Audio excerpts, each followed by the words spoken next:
Hi everyone, Iron Cameraman here. Have you ever had that feeling when you're preparing something really cool, but you can't say anything about it because you don't want to ruin the surprise? Well, I've had this feeling for the last 6 months, and over the past month, my team and I have actually started working on something really big. I'm not afraid to say this is the best thing I've ever worked on. And you've probably noticed that lately I've been releasing fewer videos than usual, and also that I've started going into SFM more often, which you guys pointed out too. By the way, thanks for being so attentive. It was really nice reading your comments and realizing people are genuinely interested. That motivated me even more. So, no, my friends, I'm not making animations in SFM, but I go there for something else. What you saw on the thumbnail isn't just another poster made specifically for this video. It's an actual frame from an animation that's almost finished right now. It'll be out in about a week, but what kind of animation is it exactly? That's where the fun begins. 9 months ago, the first collab animation with No Cap came out on the channel, and 2 months later, the second part. Even though it was just an experiment to see if you'd like it, in the end, it gathered a total of 3 million views, and both animations became the most popular on the channel. That's exactly what inspired No Cap and me to team up, not just for a couple of videos, but for a full fan-made skibidi toilet series. In this team, I'll be in charge of the story and storyboard, and he'll handle the animation, the action, and partly the fight choreography. But we had a problem. Back then, I had no story idea, and I really didn't want to make something mediocre just for the sake of making it, because it's not cool to run out of ideas halfway through and then just churn out episodes with no real point. So, while doing breakdowns, I also started jotting down interesting ideas until I finally hit the right one. And after half a year, the concept finally clicked, and the story started coming together perfectly. For the past 2 months, we've been working on the first episode and at the same time, the third part of What If, where the thumbnail comes from. And besides the thumbnail, I want to show you a couple more frames. I think that's what most of you clicked for anyway. While the carousel of frames rolls by, I'll keep talking. What's also interesting is that What If will actually be canon for the series, even though its events happened 20 years before episode 1. Overall, I don't want to spoil the story too much, but I'm still making this video so that first of all, you'll be aware and ready for the release. Because from now on, all animations will come out not on this channel, but on our Vaynor channel. Obviously, many people don't even know that channel exists, and it was really important for me to say it ahead of time because I want as many viewers as possible to see what we've been working so hard on. And second, I made this video for myself. I just wanted to speak out, because I really can't wait to show you what we've been preparing all this time and share some behind-the-scenes stuff. And you know what the dilemma is? I always overthink things, and bad scenarios spin around in my head. What if you don't like the series? What if the story is too complicated? What if you want more action or less? And there are tons of those what-ifs. But the biggest what-if that worried me was the character design. Design is definitely my weak spot, so I started analyzing Boom's series from a design perspective, and I also rewatched a lot of multiverse series to understand what makes a good design. First of all,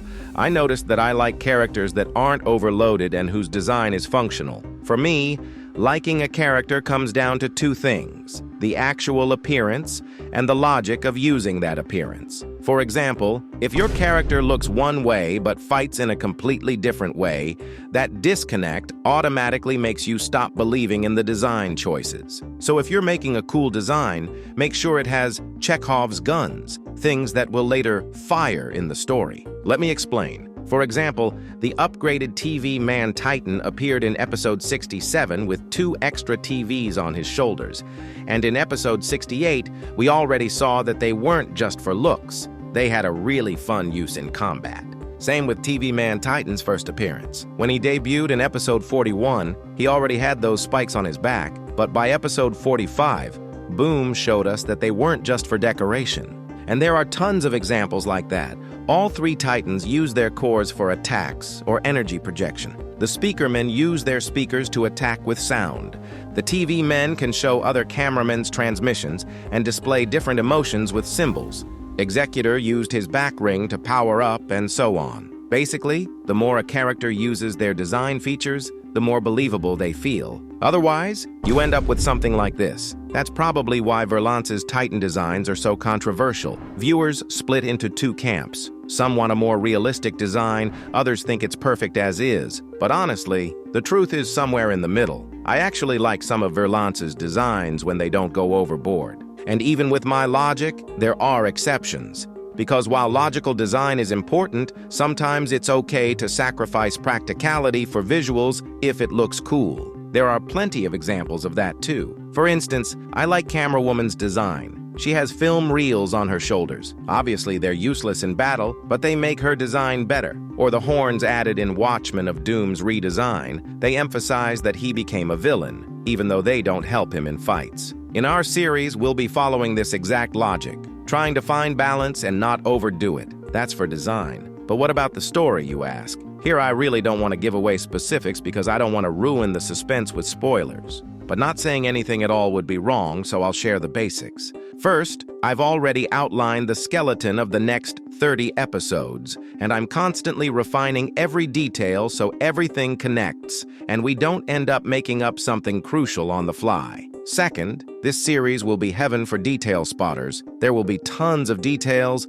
and little things worked out. But we didn't forget about action either. Even though story is our top priority, action will still be a big focus. And most importantly, I tried to make the villains not just cardboard cutouts, but with real, strong motivations. They won't do evil just because they're bad, like in Disney cartoons, but because they have clear, logical goals. The release date for the first episode isn't set yet, but we already have 2 minutes done, with about 6 minutes left. So in roughly 40 to 50 days, we'll finish and publish it on the Vaynor channel. I'll leave the link both in the description and at the end of the video in the end cards. And for those who stayed till the end, here's a funny story about the golden toilet. For those who don't know, the official Skibidi Toilet Instagram account ran a contest where the winner and a tagged friend would get a cool golden toilet. So just for fun, I decided to join in and tagged YouTuber IBO75. Then I totally forgot about it and actually deleted Instagram since I try to spend less time there.